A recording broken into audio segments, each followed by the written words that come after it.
Assalamualaikum warahmatullahi wabarakatuh. Jumpa lagi bareng kami di channel Pawon Opini. Buat kalian yang suka beropini tanpa basa-basi. Nah, di hari ini cukup cukup membahagiakan ya. Iya. Karena kita antusias karena kita diperbolehkan sowan di kediaman Bapak Giano atau bisa kita panggil Pak Gi biasa. Ya, Pak Gi. Nah, mungkin Pak Gi ini sebagai tokoh masyarakat, sebagai senior kita, sebagai guru kita yang kita anggap lebih tahu dari kita yang sudah banyak makan asam garam kehidupan. Nah, kita mau kepo istilahnya. Kita mau kepo. Sering-sering udah kepo. Kedatangan kita ke sini untuk sharing-sharing bagi meminta ilmu lah ya.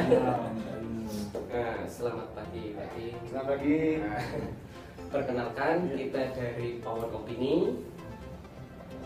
Ini Mas Bayu dan sebelah kiri ada Mas Sanggala. Mas Danu, Mas Danu, saya lupa memperkenalkan diri ya Mas. Antusiasnya. Mas Danu, Mas Bayu dan Sanggala. Nah, jadi maksud kedatangan kami di sini sebenarnya untuk sharing atau pengen tahu sih sebenarnya tentang pembelajaran online atau saat ini mekanisme dan modelnya itu seperti apa gitu loh. Nah, mungkin Bapak Ki lebih bisa menjelaskan, lebih tahu. Kita belajar bersama ya Mas. Iya.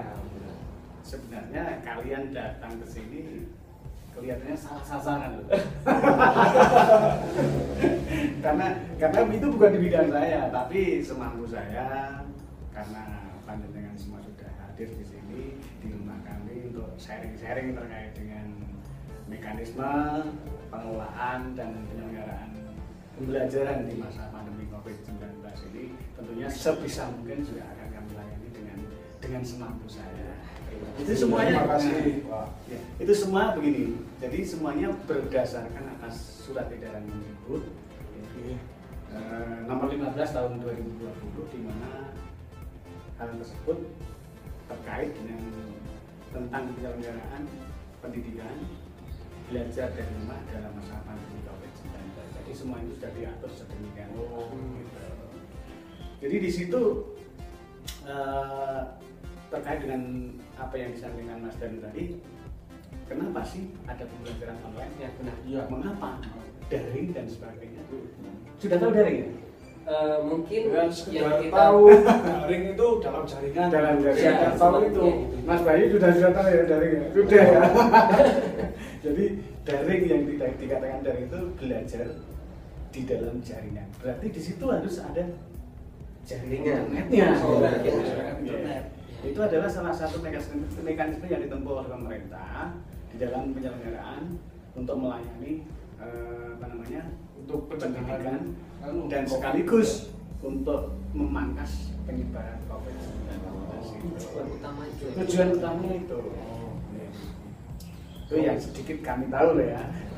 Jadi itu Mas, garis besarnya itu online lah. Nah, bahasa online. online. Jadi pembelajarannya online bisa melalui Zoom meeting atau Google Meet, kemudian grup WA. Jadi itulah yang dinamakan pembelajaran daring melalui mekanisme model daring gitu. Itu. Apa bedanya sama luring? Oh, kalau tanya bedanya sama luring, jadi kalau daring itu sekali lagi dalam jaringan dalam bentuk penugasan yang mungkin bisa dilakukan melalui mekanisme seperti Google Meet, Google Meet, kemudian Zoom meeting, WA, Materinya yang terkait dengan medsos. Oke. Kemudian tapi kalau luring itu luar jaringan, artinya tugas-tugas yang diberikan oleh seorang guru itu bisa langsung walaupun hanya teknisnya jemput dan antar itu gitu. Tapi itu semua bisa digabungkan antara luring dan daring gitu. Tetap sama-sama jauh ya Pak? Iya, tetap sama-sama terpisah. Jadi tetap siswa atau peserta didik belajar dari rumah, sementara pendidik mengerjakan tugasnya atau dari rumah. pelayanannya itu bisa juga dari rumah, Ya, yang ya. sekarang lebih dikenal dengan apa ya? WFH ya. Iya. Work from home. Ya. Nah, itu bisa dilayani di rumah dan juga bisa dilayani dari sekolah gitu. Jadi gini, antara daring dan luring itu sebenarnya mekanismenya sama, cuma kalau daring itu kita berbasisnya di internet online. Ya. Medianya internet. Nah, Betul sekali. kalau luring itu medianya buku, tapi antar jemput itu. Tapi secara garis besar mekanismenya sama. Ya. Begitulah kira-kira. Nah, terus gini Pak, saya mau tanya, kalau dalam pembelajaran daring itu, apakah seorang siswa bisa menangkap sebuah materi yang diajarkan itu secara utuh? Karena kan terkait dengan interaksi siswa dengan guru kan saling terpisah. Nah, tidak ada interaksi. Misal kalau ada keraguan, kita belum paham, bahkan mungkin tidak tahu. Kalau tatap muka kan bisa langsung ditanyakan, Pak, saya mau tanya ini gitu. Kalau daring gimana itu, Pak? Ada Mencapai contohnya. targetnya itu, pemahaman mencapai targetnya itu bagaimana? Untuk mencapai target, katakan mencapai target minimal ya, target minimal itu target yang diharapkan oleh sekolah ataupun lembaga pendidik terhadap anak didik atau peserta didik itu dengan metode apa namanya daring tadi saya rasa juga kurang begitu efektif. Artinya begini, tidak semua apa namanya peserta didik mampu menguasai gadget, Iya.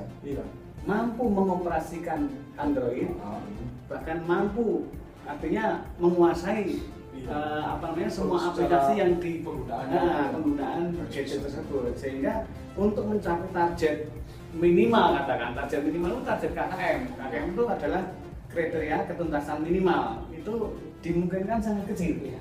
Iya, untuk pemahaman seorang peserta didik untuk mencapai target minimal tersebut. Jadi bisa saja 50-50 lah, 50-50 itu sudah luar biasa. Itu menurut saya loh ya. Itu karena tidak ada interaksi lah seperti tadi. Seperti yang Mas Anggala sampaikan tadi ya. Artinya ketika anak kesulitan di rumah mau tanya dengan siapa? Coba Mas Didi saya tanya sekarang.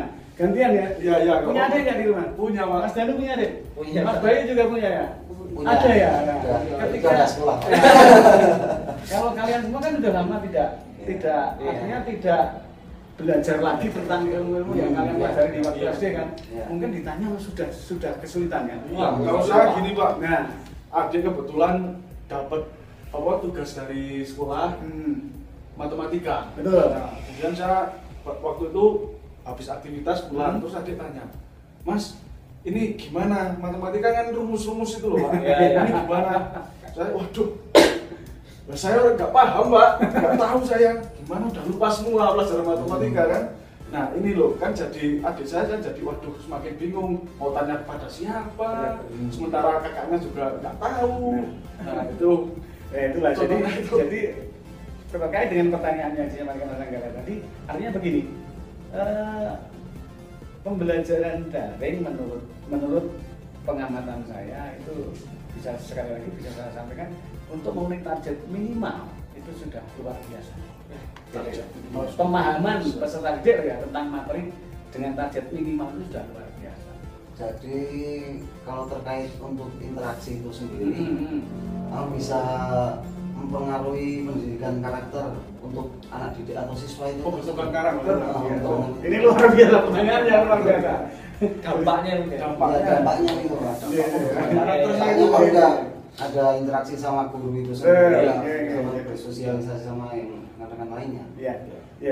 Itu pertanyaan ataupun hal yang perlu kita korek itu yang disampaikan Mas Bayu itu sangat apa namanya? Sangat luar biasa karena apa? Di satu sisi pemerintah ataupun negara ini apa namanya? Pendidikan karakter mulai dibangkitkan kembali. Tetapi karena adanya pandemi sehingga tidak terjadi tatap muka pembelajarannya dengan daring maupun luring sama saja karena guru dan siswa ini terpisah. tidak ada interaksi antara pendidik dan peserta didik. Jadi untuk target pendidikan pembentukan karakter itu saya rasa juga sangat minim sekali Mas Bayu. Jadi satu contoh begini, seandainya ada anak yang nakal, kalau di sekolah pasti dipandang gurunya saja sudah blingsatan kan. Tapi coba sekarang kita bisa bayangkan, ya, satu contoh begini, Mas Danu ya punya adik, sementara bapaknya Mas Danu ini seorang guru, gitu ya. Walaupun Mas Danu ini bapaknya seorang guru, punya adik yang masih belajar di SD, belum tentu karakter yang akan terbentuk oleh bapaknya Mas Danu ini bisa mempengaruhi si anak tersebut. Tapi kalau anak tersebut ada di sekolah, itu biasanya loh ya, itu akan akan sedikit, bukan sedikit, bahkan 99% ya bisa mengatakan demikian, walaupun hanya dengan dipandang oleh guru dengan persuasif, anak itu akan akan mengurangi kenakalannya, bahkan akan lebih tenang dan tertib. Itu satu contoh demikian. Jadi begini, lebih nurut dengan guru yang bersangkutan daripada orang tua yang di rumah. Ini bukan berarti walaupun orang tua itu guru sendiri, walaupun orang tuanya itu guru juga. Jadi ini karena tidak adanya, kalau di rumah tidak adanya pengawasan, tidak terkontrol juga, ya. Motivasi juga kurang mungkin ya. Betul sekali. Jadi gangguan internal dalam rumah. Jadi interaksi antara guru dan peserta didik atau pendidik dengan anak didik itu sangat berpengaruh terhadap pengembangan pendidikan karakter. Oh iya. Kalau cuma pengen pinter sih Google lebih pinter. Kalau cuma pengen pinter Google lebih pinter. Tapi pembentukan karakter, nah ini susah. Ini susah. Nggak bakal ada yang bisa ngajarin pendidikan karakter. Tutorial di sini nggak ada di Google. Ya mungkin disitulah peran seorang orang tua ya. Wali. Betul sekali. Jadi saat ini memang dituntut peran orang tua, wali murid untuk betul-betul mengawasi, bahkan sampai membimbing, mempelajari, mendampingi anak belajar di rumah. Tugas orang tua sudah semakin tambah lagi. Ban orang tua. Kenapanya sih Mas Danu senyum-senyum, ada sesuatu hal yang perlu disampaikan? Ini apa ya, sampai saya catat ini Pak. Begitu. Pertanyaan saking saya mungkin ada sensitif. Mungkin dari Mas Bayu dan Mas Anggala udah ketemu ya jawabannya. Udah tercerahkan. Udah ditambah kopi, tambah tercerahkan. Oh iya, diseruput kopinya dulu ya. Tapi jangan lupa ya. Subscribe. Baik, dilanjut sambil nyantai aja, kita nyantai aja. Pagi asik sekali ngobrol. Kita ini antusias, makanya tepat ketemu beliau ini yang bisa gini loh, merangkul anak-anak muda seperti kita ya, setengah tua juga. Bapak ini kan suka gue cerita gitu, maaf sebelumnya. Saya lebih menyukai guyon, ya. Artinya dalam penyampaian ini, paparan ini kita sampaikan aja dengan santai, santuy kalau bahasa sekarang ini. Monggo Mas Danu, mungkin ada sesuatu yang perlu ditanyakan kayaknya. Ada beberapa poin, Mas. Ini agak sedikit sensitif, makanya saya tulis biar enggak salah. Lupa terus salah. Oke. Yang pertama, bagaimana sih nasib anak-anak yang di pelosok ini? Mereka tidak mempunyai sarana dan prasarana belajar seperti yang kayak gadget, Android yang dibutuhkan lah, kan ada spesifikasinya ya. Nanti terkait ketimpangan, mungkin masuk sama yang di kota itu. Terus yang kedua, apakah selama pembelajaran daring pihak sekolah itu memberikan bantuan? Kayak misalnya gratis lah. Itu mungkin banyak mewakili ini ya, pertanyaan ini banyak mewakili masyarakat.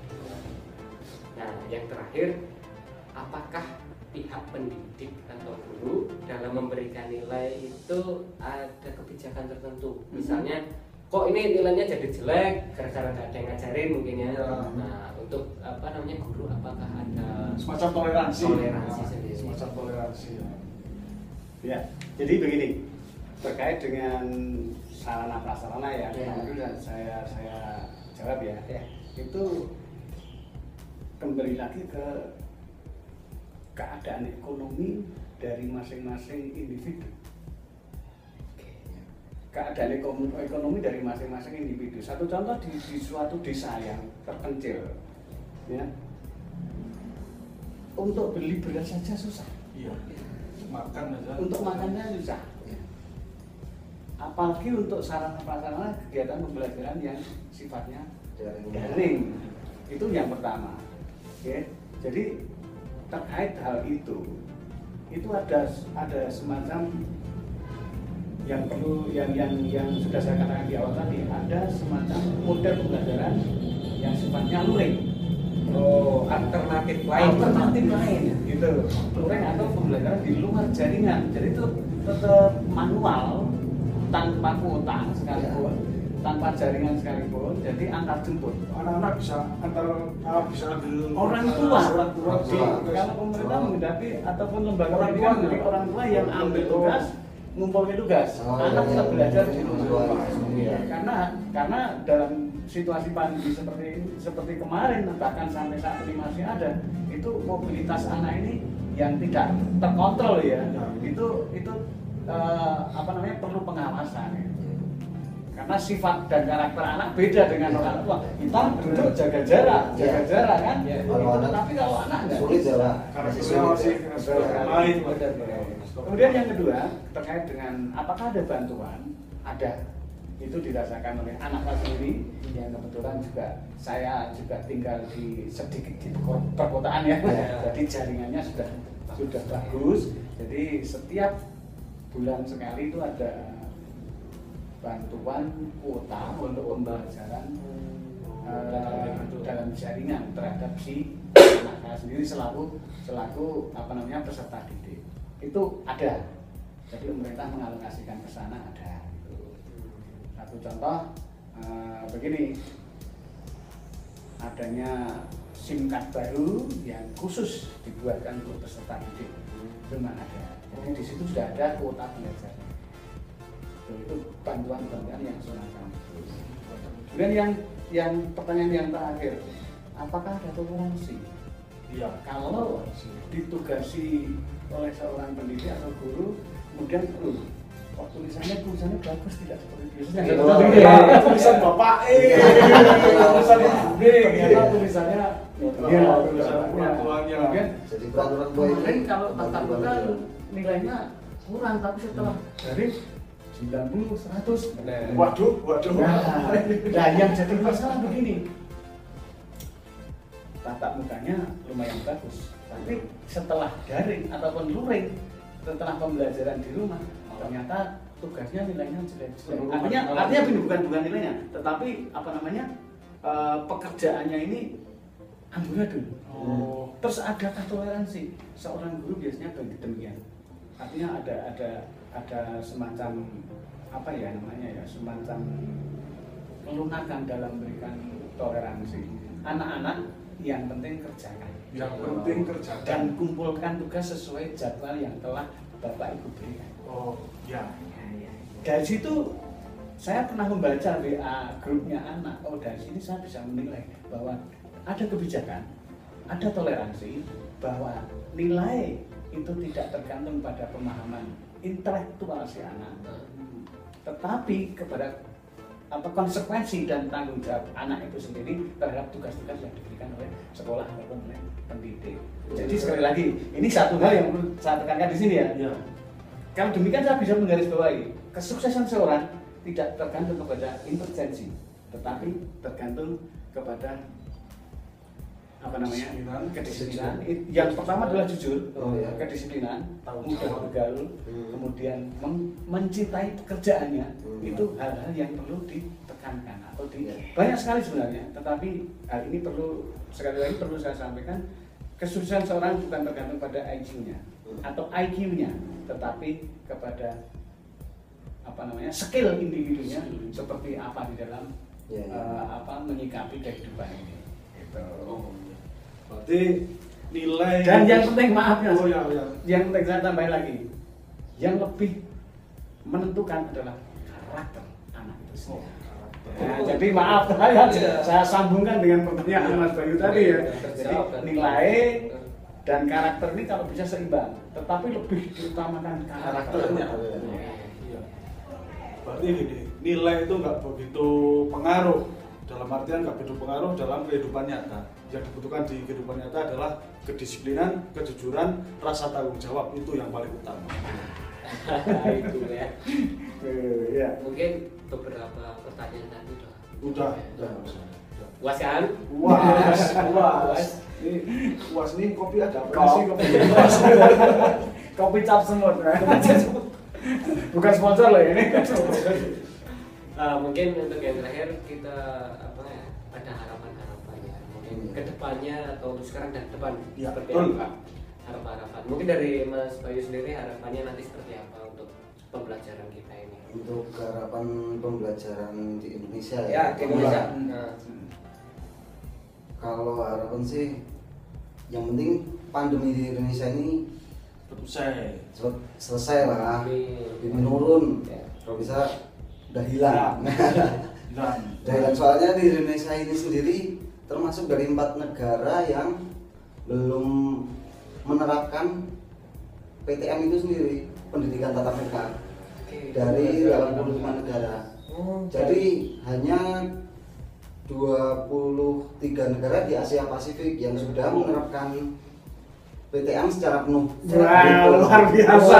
Ini bicara berdasarkan fakta dan data. Iya, Ini faktanya data di sini misalnya. gini loh, baru kali ini saya itu mendengarkan langsung dia pembicaraannya sampai ke luar negeri. Biasanya kan lingkup RT, kapasitasnya lingkup RT. Tapi luar biasa. ini saya perhatikan betul-betul loh Mas. Iya, cuma membaca data Iya. aja sih Mas. Valid kan berarti? Iya, valid.